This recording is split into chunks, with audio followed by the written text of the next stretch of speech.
أقول يا ساري الليل جهز بندقك والجعب. في هذا الأيام كل بندقه صاحبه قد كلمة الحق عند الناس قلت أدب.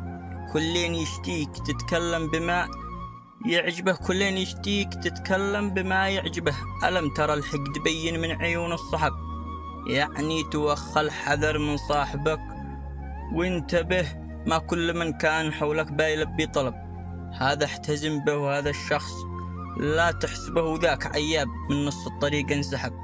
وذا مجامل وهذا صحبته كاذبه. زمان كان الصحب في عهد كم من شنب، اليوم قد كل صاحب نيته خاربه. لا تدعس الصبر في الواقع برجل الغضب، اصنع من الصبر بأس القوة الضاربة. يا سأري الليل علمني زمان العجب،